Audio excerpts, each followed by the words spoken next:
साहिबे की धारा थी एक अमृत की धार, अब दिखती है जैसे कोई टूटा संसार। जहां बहती थी शुद्धता की कहानी, अब वहां पसरी है बस वीरानी। जहां थी कभी चिड़ियों की चहचहाहट, आज है वहां बस गंदगी की आहट। लोगों ने किया इसका दिल दर्द से भारी, मगर अब शुरू हुई है नई तैयारी। साहिबी नदी बहती है प्यारी, इसके किनारे बसती है न्यारी। पानी में गंदगी छुपा इसका रूप सुहाना, आओ साथ मिलकर लौटाएं इसका रूप पुराना। ये नदी है जीवन, इसका रखना मान, स्वच्छ पानी से होता है कल्याण। हम सब मिलकर एक संकल्प लेंगे, नदी की सफाई हम साथ करेंगे। प्लास्टिक कचरा अब नहीं सहेंगे, साहिबी को स्वच्छ हम सब रखेंगे। आओ दोस्तों हाथ बढ़ाएं जरा, नदी के लिए कुछ कर दिखाएं जरा। एक कदम छोटा सा बड़ा असर लाए, स्वच्छ हो साहिबी और सारे सुख पाए। बच्चों बड़ों सब मिलकर आए, सफाई का संदेश घर घर तक पहुंचाए। ये नदी है अमृत, इसका रखना ध्यान, स्वच्छ रखे इससे यही है सम्मान। तो चलो अपना करें देरी, साहिबी नदी है तेरी मेरी। एक साथ मिलकर हम सब यही कहेंगे, स्वच्छ साहिबी हम सदा रखेंगे। लेकिन अब जागे हैं हम सारे, चलो फिर से भरे इसमें बहारों के तारे। साहिबी अब फिर मुस्कुराएगी, जीवन की नई धारा लहराएगी। जय हिंद। तो नमस्कार दोस्तों, मैं हूं आपका दोस्त द मास्क मैन। आज एक और ग्राउंड लेवल की रिपोर्ट आप लोगों के लिए लेकर आया हूं, जिसमें आज हम बात करेंगे साहिबी नदी के बारे में। इसकी कंप्लीट आपको ग्राउंड रिपोर्ट, काम कैसा चल रहा है, सब कुछ बताऊंगा। लेकिन उससे पहले एक छोटी सी रिक्वेस्ट करूंगा कि वीडियो को लाइक करें। आप लोगों का दिल से धन्यवाद, आप सभी ने चैनल को सब्सक्राइब करके हमें सपोर्ट किया और आगे भी ऐसे ही करते रहिए। आपके लिए अच्छी अच्छी ग्राउंड रिपोर्ट, अच्छी अच्छी वीडियोस लाता रहूंगा। और दूसरा दोस्तों, सब्सक्राइब जितना ज्यादा आप कर सके जरूर करें, क्योंकि आपके कोई पैसे नहीं लगेंगे, एक बटन ही दबाना है बस। वीडियोस तो देखिए, ऐसी चीजें फालतू चैनल भी सब्सक्राइब आप करते ही हैं। आपका जब मन होगा आप तब वीडियो देखेंगे, कोई आप पे प्रेशर होता नहीं है कि सब्सक्राइब कर दे तो देख नहीं है, तो सब्सक्राइब जरूर करें। आपका दिल से धन्यवाद। तो चलिए सीधा शुरू करते हैं ग्राउंड रिपोर्ट। और आज मैं आपको लेकर जाने वाला ऐसी जगह जो हमारे दिल के बहुत करीब है, और इसका नाम है साहिबी नदी। साहिबी नदी, जिसे कई स्थानों पर साबी नदी भी कहा जाता है, उत्तर भारत की एक अति प्राचीन नदी है जिसका ऐतिहासिक महत्व बहुत अधिक है। यह नदी राजस्थान और हरियाणा से होती हुई दिल्ली तक आती है और आगे जाकर यमुना जी में मिल जाती है। यह नदी सिर्फ पानी का एक स्रोत नहीं, बल्कि हमारी संस्कृति, इतिहास और जीवन का भी एक हिस्सा है। लेकिन आज इस नदी की हालत देखकर दिल दुखता है।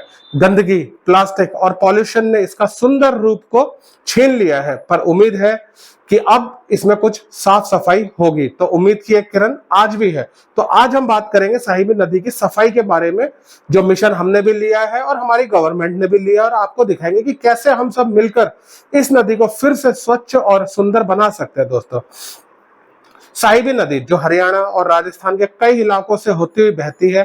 एक टाइम था जब इसका पानी सीधा लोग पी लेते थे। दोस्तों, गांव में किसान इसके पानी पर निर्भर थे, लेकिन आज इंडस्ट्रियल वेस्ट, प्लास्टिक और घर का कूड़ा कचरा सब इस नदी को ध्वस्त कर रहा है। इस नदी का स्वच्छ होना ना सिर्फ हमारे लिए अच्छा है, बल्कि हमारी आने वाली पीढ़ियों के लिए भी बहुत अच्छा हो जाएगा। दोस्तों, पर यहाँ रुकने का वक्त नहीं है। ठीक है, काम बहुत सारा है और ये काम आसान नहीं है। तो आज हम आपको लेकर जाने वाले ग्राउंड लेवल पर और आपको दिखाएंगे किस तरीके से मशीनें काम कर रही हैं। तो जैसा भी आप अपनी स्क्रीन पर देख पा रहे होंगे, एक मशीन नहीं है दोस्तों, कई तरह की मशीनें इस बार लगी हुई हैं जो काम कर रही हैं। बड़ी बड़ी क्रेनें लगी हुई है, डीयूसी लगी हुई है, और उसके बाद एक ये बूम करके एक मशीन होती है, लॉन्ग बूम, वो भी काम कर रही है। और ये सारा मिलकर नदी को साफ करने में लगी हुई है। लेकिन जैसा मैंने बताया आपको, ये काम कभी आसान नहीं हो सकता, क्योंकि इसमें आती है कई सारी अड़चनें, कई सारी चुनौतियां। तो बात करेंगे अभी थोड़ी सी उन चुनौतियों की, जिसमें सबसे बड़ी चुनौती ये होती है कि कई इलाकों में लोग आज भी इसमें कूड़ा डाल देते हैं। ठीक है दोस्तों, और इन चुनौतियों के बावजूद सफाई अभियान का नतीजा आपको देखने को मिल जाएगा। कई इलाकों में इसका पानी काफी ज्यादा साफ दिख रहा है। मछलियां और पानी के जो छोटे मोटे जीव जंतु हैं वो वापस लौट रहे हैं, और किराने की हरियाली तो बढ़ ही रही है। ये छोटे कदम जरूर है, मगर परिवर्तन लाने के लिए ये बहुत उम्मीददायक है। तो जैसा कि आप अपनी स्क्रीन पर देखेंगे, थोड़ा सा आपको सफाई के अभियान के बारे में बताओ। तो ये आप क्रेनें देख रहे होंगे दोस्तों। ये जो क्रेनें हैं, ये हमारी दिल्ली सरकार ने नदियों, नालों, इन सबको साफ करने के लिए इनको उतारा है। ये क्या करती है, जमीन के तले से जमीन के तले से जो नदी के अंदर, नालों के अंदर गहराई में गंदगी होती है, जिसको गाद बोला जाता है हिंदी में, उस टॉक्सिक वेस्ट को बाहर निकालती है। और यह आया कैसे, इसके ऊपर भी बात कर लेते हैं थोड़ा सा। देखिए क्या होता है कि लोग अपना कूड़ा वगैरह जो है नदियों में, नालों में फेंक देते हैं और ये तल में जाके डूब जाता है, और डूबने के बाद ये नदी को तो गंदा करता ही, और नीचे जमने के कारण पानी के फ्लो को भी रोक देता है, और वही पानी का फ्लो बढ़ जाता है जब इस गाद को ये क्रेनें निकालती है।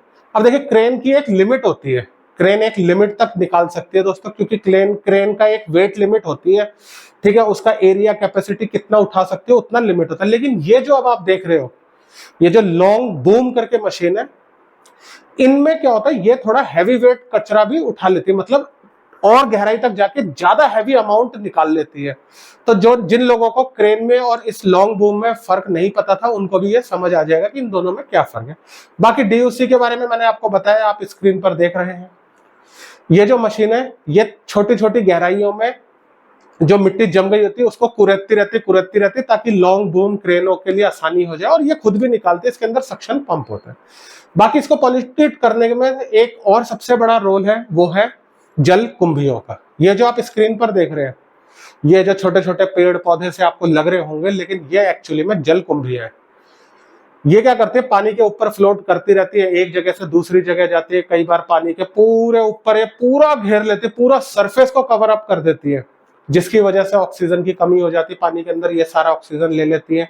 तो पानी के जीव जंतुओं के लिए काफी दिक्कत हो जाती है, क्योंकि ये ऊपर की तरफ रहती है, तो फोटोसिंथेसिस वगैरह करने के लिए सनलाइट इसको ऊपर से मिल जाता है, बाकी जड़ों के थ्रू ये ऑक्सीजन वगैरह पानी का अब्सॉर्ब कर लेते हैं, तो ये भी पॉल्यूशन में काफी रोल अदा करते हैं। तो इनको भी निकालना एक चुनौती का काम है। इनको निकालने के लिए यमुना जी में आप देख सकते हैं, ये वाली मशीनें जो है ये वर्क कर रही है, और इसी के थ्रू ये सारी जल कुंभियों को निकाल रहा है। आप देख रहे हो किस तरीके से वर्क करती है मशीन, आगे से ये खींचती रहती है और पीछे इकट्ठा करती रहती है, फिर किनारों में ले जाके इसको उतार दिया जाता है। और अब थोड़ी सी साहिबी नदी के डिटेल पे बात करें, तो ये आज की डेट में नजफगढ़ एरिया में आपको देखने को मिलेगी, जहां पर ये अब एक ड्रेन का रूप ले चुकी है। अगर आपको एक ड्रोन का शॉट दिखाऊं तो आप देखेंगे, देखिए कुछ इस तरीके से एक नाले में बदल गई है। ये आप देख सकते हैं साइड में कितना कूड़ा करकट जमा हुआ है घर के बस्ती के आसपास। तो ये आज की डेट में नाला बन चुकी थी, जिसमें पास जाना तो दूर की बात है, नदी के बारे में सोचना भी दूर की बात है, सिर्फ गंदगी गंदगी गंदगी। लेकिन सरकार ने, जैसा मैंने आपको बताया, गवर्नमेंट अब काम कर रही है और उसने इसमें काफी सुधार किया हुआ है। मशीनें जो तरह तरह की लगी हुई है, ये कंटिन्यू 7 दिन काम कर रही है, और इससे क्या है, पुरानी रौनक लौट रही है। लेकिन अभी वक्त लगेगा। क्यों लगेगा? क्योंकि अभी भी बहुत सी चीजें जिनमें रुकावट नहीं है। ये सबसे बड़ी रुकावट है दोस्तों साफ सफाई में, इंडस्ट्रियल वेस्ट। जो केमिकल वाला पानी, जो क्या होता है कि केमिकल वेस्ट होता है, उसको जो नदी नालों में डाल देते हैं, वो एक सबसे बड़ा कारण है। दूसरा, आज भी लोग जो कूड़ा करकट, मैंने आपको कितनी जगह दिखाया है दोस्तों, आज भी लोग माँ यमुना में पहले की तरह ही प्रसाद वगैरह फेंक रहे हैं, वीडियो में आप देख भी रहे होंगे। ये तीसरी चीज, अभी भी अनपढ़ जो लोग हैं उनको ये चीज नहीं समझाई जा सकती कि ये जो काम हो रहा है ये उन्हीं के आने वाले बच्चों के लिए, उनकी पीढ़ी के लिए अच्छा है। क्योंकि उनकी थिंकिंग आज भी पिछड़े वर्गों वाली चलती है कि वो फेंक रहे हैं, उसको कोई कुछ नहीं करा, मैं फेंक रहा हूं तो मुझे बोल रहे हैं। ये वाली थिंकिंग से ना पता नहीं कैसे निकाला जाए। 50 लोगों को मैंने समझाया होगा कि भाई ऐसे मत फेंको, मेरे पे ही चढ़ जाते हैं कि भाई उसने फेंका, उसको तो कुछ बोला नहीं, मुझे पकड़ रहे हो, उसको भी तो बोलो, उसको भी तो बोलो। बस यही एक दूसरे की देखा देख, एक ही ये कारण है। इससे तो मुझे समझ नहीं आता ये कैसे हटेगा। लेकिन जो आप लोग ये वीडियो में देख रहे हैं सारी चीजें, ये ग्राउंड लेवल की चीजें हैं जो मैंने आपको दिखाई है।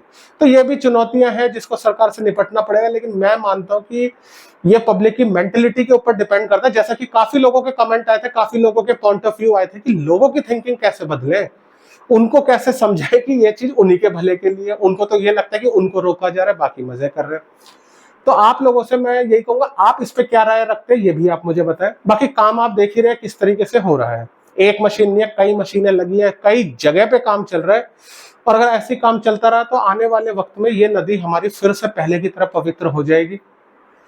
और दोस्तों, मैं आप लोगों से एक छोटी सी रिक्वेस्ट करूंगा कि आप अपने सारे रिश्तेदार, रिलेटिव, इन सब से बात करें कि नदियों में, नालों में कोई चीज ना फेंके। कूड़े वगैरह प्रॉपर कचरे के डब्बे में डालें, जिससे कि एक तरफ से तो सफाई हो रही है, दूसरी तरफ से दोबारा कूड़ा उसमें ना डले।